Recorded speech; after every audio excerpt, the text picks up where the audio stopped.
In the news tonight, Barbados receives major funding ahead of this week's 15th Carifesta event. The Chief Education Officer contends teachers' unions were included in the transformation agenda. Venezuela's military intercepts guns and drugs headed for Trinidad. And in sports, Barbados finished in the top 3 with 69 medals at the Goodwill meet. The headline news is brought to you by National Transformation Initiative, shaping the Star Bajan. Broadcasting from our studios in the Pine St. Michael, this is CBC NewsNight, starting now.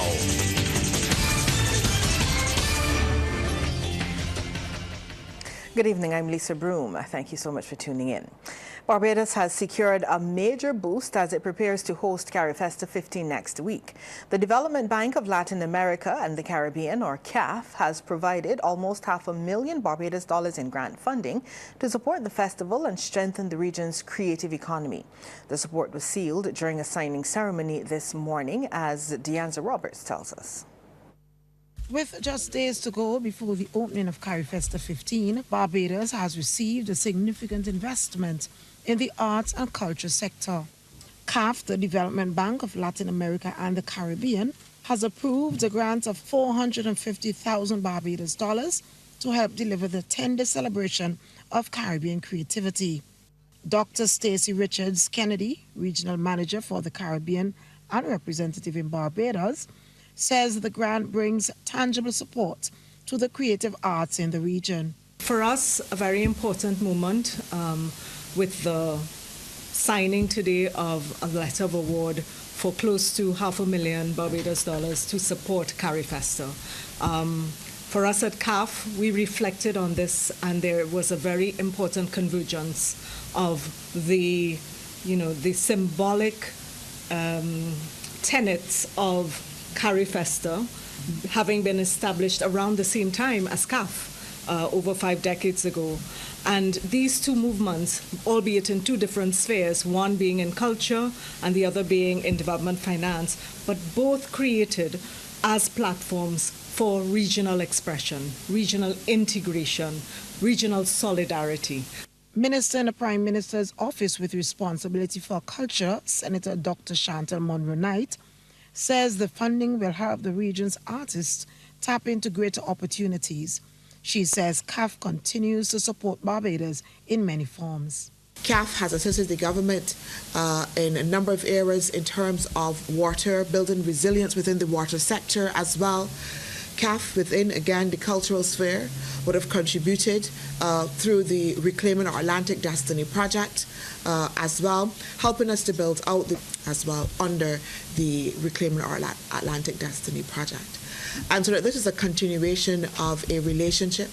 It's a continued investment by CAF that demonstrates not only their commitment, but as well the government's commitment to making sure that we bring partners to the table that are invested long term. Meantime, Festival Director Carl Roberts praised CAF's team for what she says was a seamless process in getting them to support the festival. She says while there's full government support, partnerships are always needed. On behalf of the Ministry and the NCF to have received yeoman's support and hand-holding to this point. But equally, and the main purpose for this morning's presentation, we can't do it without partnerships. And we have been really, really heartened and thankful for the support of CAF, in particular for the sponsorship of the Big Conversation series, but also in allowing us to, in turn, allow a number of delegations to show off of their best while at Carifesta.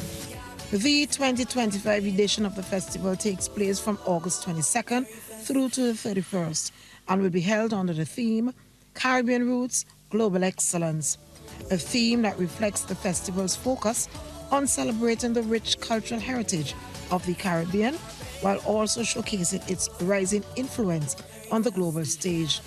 It is expected to attract thousands of visitors and participants from across the region and beyond. Deanza Roberts, CBC News.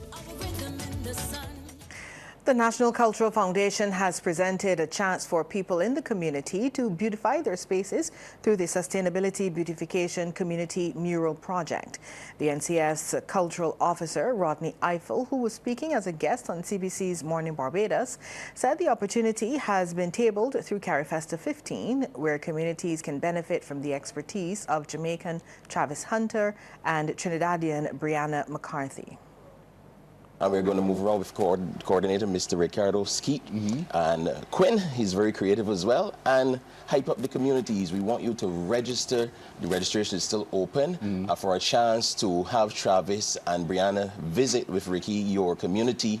And if you have any shops, any creative personnel in your communities, and you have the need to beautify the communities, register online at www.ncf, and you could just type in the community beautification registration. It should pop up and you fill it in, or call me at 230-2097 or 417-6627. There's enough numbers, Rodney. To register. Proposed changes to the Barbados Secondary School's entrance examination will allow students to showcase their abilities through continuous assessment. Chief Education Officer Dr. Ramona Archer Bradshaw said this is the right move to get away from the one-shot exam in favor of a fairer, more comprehensive system for placing students in secondary schools. The revamped model, which takes effect from the 2028 academic year, will combine continuous assessment from classes 3 and 4 in primary schools with a modified national written exam. That we will be looking at the marks and their performance at classes 3 and classes 3 and 4, and during those years as well, the students will get an opportunity to write what we call their standardized paper pencil tests. Now they will write these tests in class 3 and class 4. What is interesting about this new approach is that we will not only be focusing on the students' performance in math and English, but we'll be looking at their performance in math, English, social studies, including citizenship and science. The beauty of the continuous assessment framework is that students will be allowed to showcase what they can do using a competency-based framework. Minister of Educational Transformation Chad Blackman announced the changes to the national examination during a ministerial statement last week. He also stated the educational terms classes and forms will be replaced with the universal term grades starting in September 2026. Speaking to the media, the Chief Education Officer agreed this move is in keeping with international standards and is not only used in the American system. We have a variety of countries across the region and internationally that utilize that name, grades. And if you look at UNESCO and their international standards relative to the naming of classes, you will see that they utilize grades as well. If Barbados is truly to become competitive, if we are looking to branch out and to get persons to believe in the education brand, it is indeed a good thing to have the name grades so that there will be no confusion. Right now we have, infants A, infants B, class 1, class 2, class 3. And even sometimes, when persons from international universities ask questions about the levels of our students and we say forms, we usually have to spend a long time explaining to them. Meanwhile, Dr. Archer Bradshaw says from day one, teachers' unions have been part of meetings regarding the transformation agenda. This is on the heels of the Barbados Union of Teachers publicly indicating it cannot support proposed changes to the Barbados Secondary School's entrance examination since there's been no recent dialogue with the Ministry of Educational Transformation. Representatives of the unions have suggested changes they want to see in the system.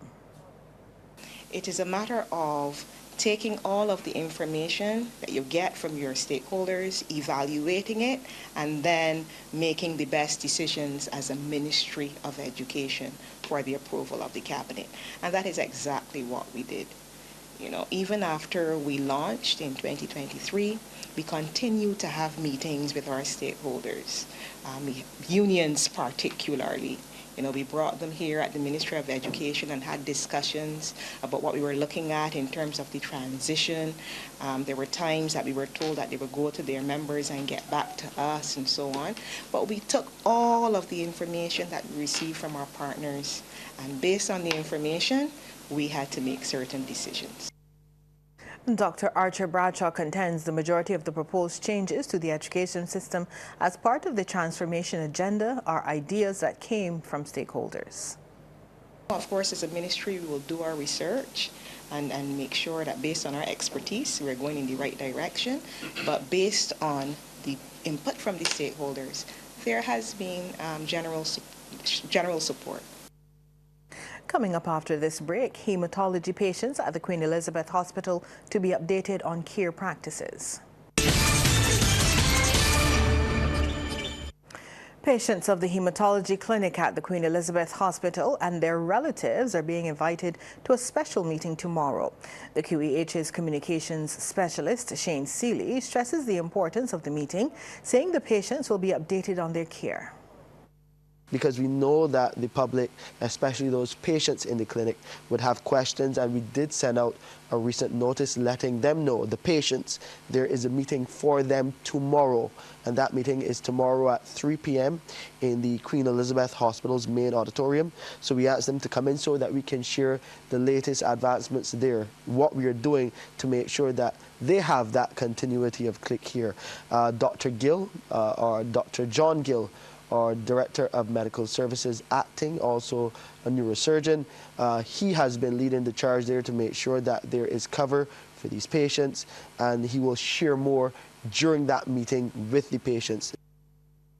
Members of the Barbados Labour Party's Christchurch South constituency branch are promising to leave no stone unturned in their quest to get candidate Senator Dr. Chantal Munro-Knight elected as their next parliamentary representative. The pledge is coming from Abraham Augustus Searles, who was voted in as the branch's new president for the 2025 to 2026 term during the annual general meeting held at St. Lawrence Primary School last night. I'm very happy to my colleagues for placing their confidence in me to take this branch forward. We are at a very peculiar part in our history. We are here building this branch. We have the first female candidate for Christchurch South that we intend to see walk up the stairs of Parliament whenever the general election is called. We will not leave any stone unturned in our quest to do that. She has been doing a lot of work in the constituency, be it sports, be it house repairs, be it taking care of the elderly with our Silver Spoon initiative that is very dear to me, feeding the vulnerable in the constituency, and we intend to continue that work. Well, leadership is not a title, but a mindset and a continuous journey. And that was the advice from Director of Youth Affairs in the Ministry of Youth, Sports and Community Empowerment, Cleviston Hunt, as he addressed the graduating class of the Barbados Youth Development Council. While congratulating them for their work and dedication, he encouraged them to emerge as leaders. It is important that, you think wide, you think broadly about those things that you want to do, about the young people who are around you, about the challenges in which our society are presently confronted by. And these are really the challenges for you, and I'm not going to say any answers for you because I want you as young people, young youth workers, to start to work through these challenges that are confronted you and your peers, and for you to come up collectively with ways in which you can actually alleviate these problems that you have. The Youth Affairs Director also called on the graduates to make good use of the partnerships they made during their training. It's really the work phase that determines leadership, and the work phase that determines how successful the group will be in meeting the goals that it has set for itself. The Barbados Police Service is seeking the public's assistance in locating Sarian Jamali Scott Fagan, who is wanted for questioning in connection with serious criminal matters. 20-year-old Scott Fagan, whose last known address is Jackman's Alley, Orange Hill, St. James, is 5 feet 11 inches in height, of dark brown complexion, and has a slim build. Sarian Jamali Scott Fagan is advised that he can present himself to the Criminal Investigations Department at the Black Rock Police Station, accompanied by an attorney at law of his choice.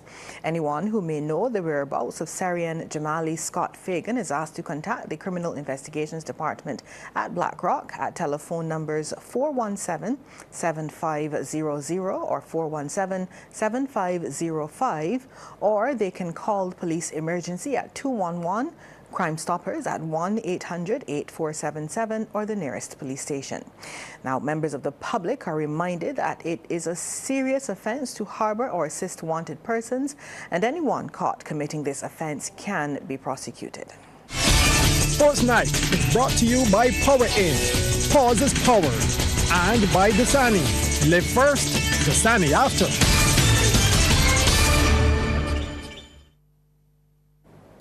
Sports time now. Damien Best joins us live in studio. Good evening, Damien.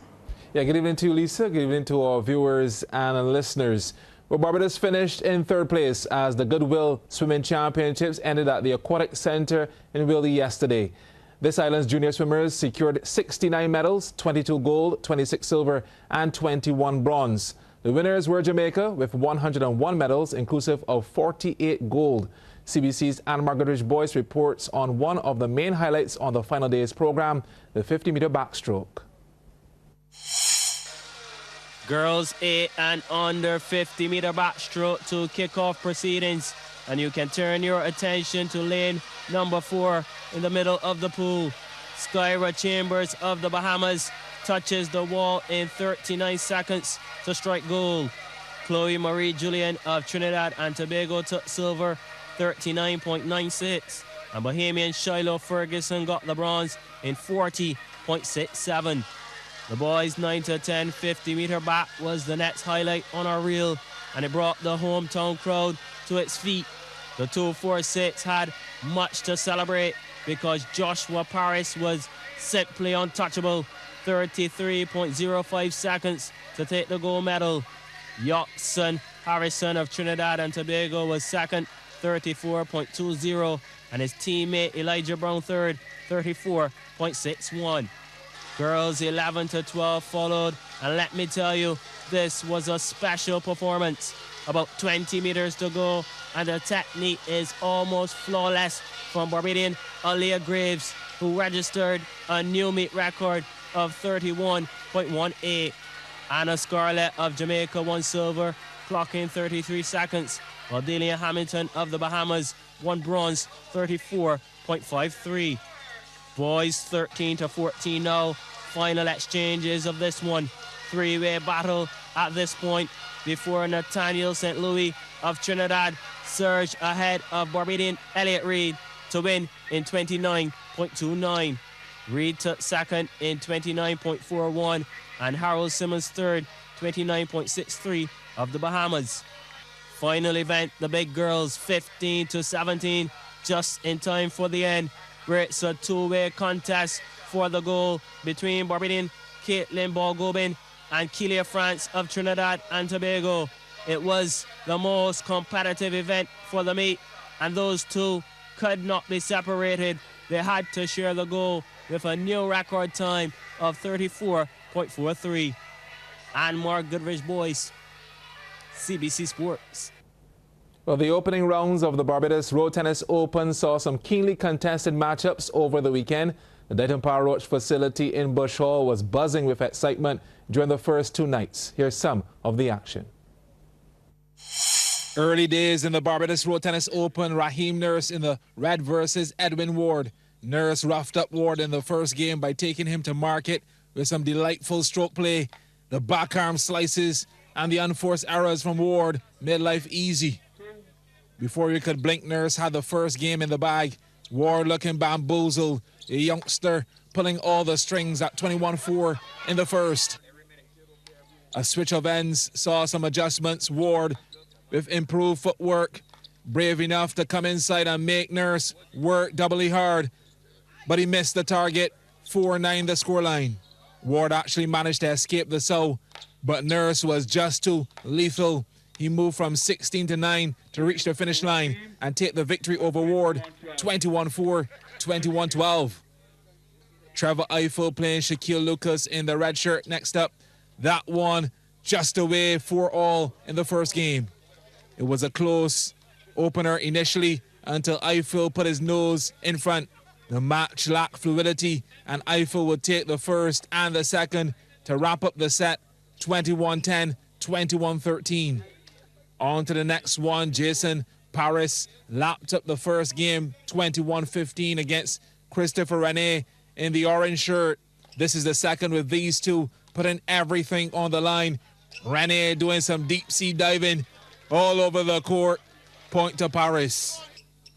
The rallies were intense, to say the least, and it had the spectators on the edge of their seats. The net breaking the sequence.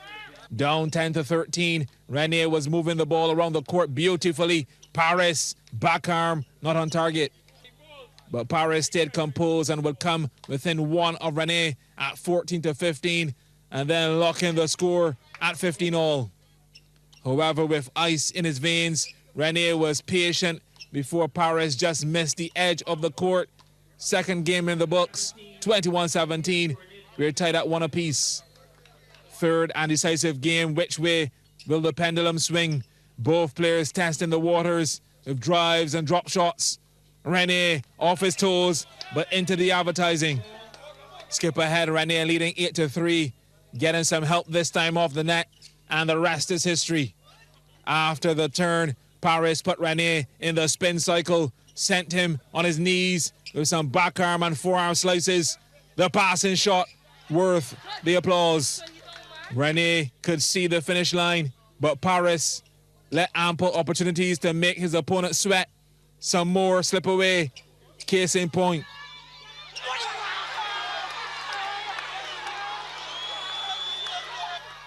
By the time normal programming resumed, Christopher Rene got the edge over Jason Paris, taking the third and the matchup, 21-18.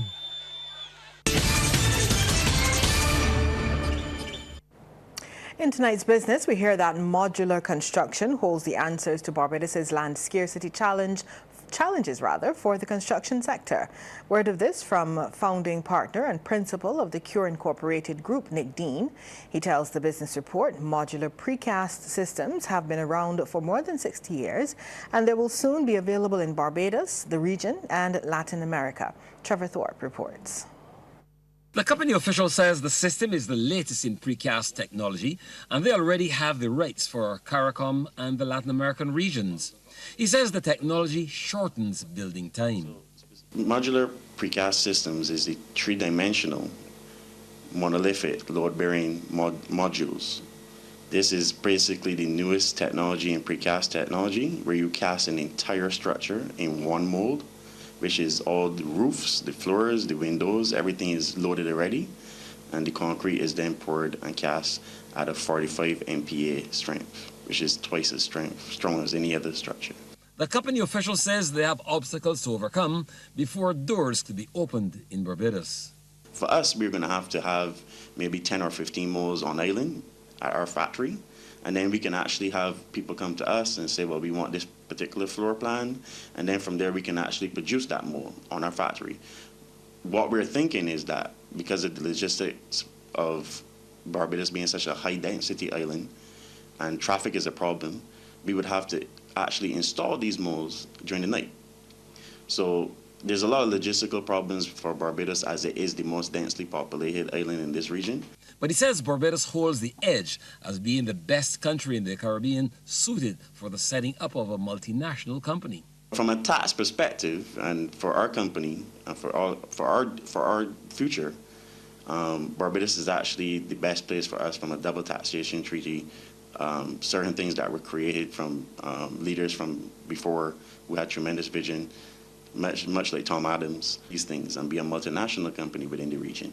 Modular precast systems have been in use for decades in the Far East and Eastern Bloc countries, but they will be breaking new ground in Barbados. It would be new to this region. It's been done in Australia they've had the pattern for over 60 years, and it's been done throughout the Middle East. It's been done in Dubai. It's been done all over the world, in other parts of the world, but not specifically in the Caribbean yet.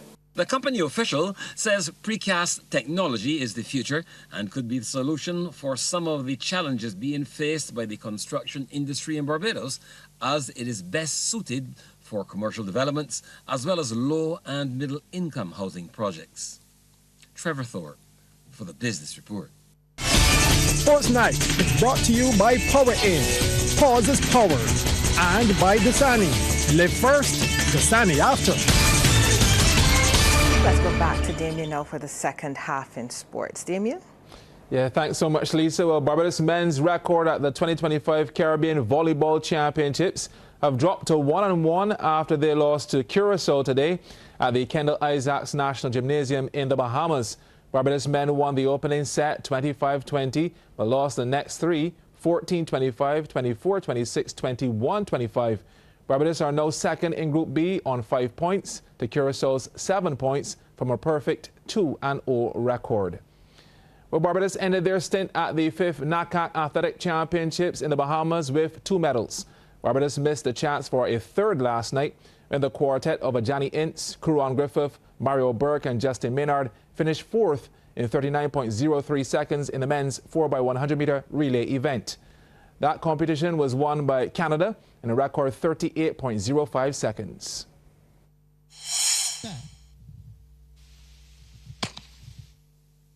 And a clean start as we are into the final event of the 2025 NACAC Championship. And it is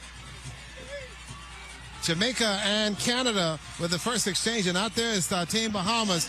And boy, let me tell you, Blake, those are running like crazy. Team Canada and Jamaica. The Bahamas right there in the mix of it. We're not done yet. Let's see what happens here. It is the Jamaica, Canada, and the Bahamas. There's an exchange to Jamaica and Bahamas, and there is the Bahamas trying to get in there, but it is all Canada. Come on, Team Bahamas. A third place finish for Team Bahamas, Canada and Jamaica, and Team Bahamas 38.03 is the flash time. Barbados lost to the British Virgin Islands this evening in their Tier 2 Group B clash at the CFU Under-14 Girls Challenge Series being played in Trinidad and Tobago. Catalia Brown put the Bajan girls up 1-0 in the 16th minute. However, a brace from Kaya Shelton in the 28th and 34th minutes cemented the win for the BVI. Kiss the ball again, it's Lou. And the shot just in. Brilliant goal. It just squeezed in. And what a strike that is. Catalia Brown makes it 1-0 to Barbados. Here comes the kick. And it goes in. Well. Just as we suspected. Excellent win from Carrie. And this is dangerous. This could be a goal because if she puts her foot in it, it's going to go in. And it does. Brilliantly done in the 34th minute. Barbados girls are now 1-2 and will take on French Guiana tomorrow. Well, Barbadian striker now Reed Stevens scored the winner to help South Georgia Tournamenta FC secure a hard-fought 3-2 victory on Saturday in an intense match against the Richmond Kickers in the USL League One in the United States of America. Tournamenta struck first in the 19th minute through a penalty, then again in the 31st minute to make the advantage 2-0. Richmond pulled one back in the 40th, scoring from close range off a corner, and Tournamenta went into the break at 2-1. The hosts equalized in the 70th minute, but Tournamenta responded quickly when Barbadian forward Ray Stephen nutmegged Jara to restore the lead in the 73rd minute. It marked Ray Stevens' 8th goal of the year and 5th in regular season play. And more good news, Barbadian women's national footballer Shiana Burnett Griffith has signed for professional club MK Dons. The 25-year-old Burnett Griffith has been handed the number 9 jersey for the London-based team for this season. Bernard Griffith made her debut for MK Dons over the weekend as the club opened their FA Women's National League Division 1 campaign with a 7-0 thrashing by Queen's Park Rangers. That is my time for sports tonight. Lisa, it is back over to you. Thanks so much, Damien. And that's news for tonight. On behalf of the entire team, thank you so much for tuning in. Good night.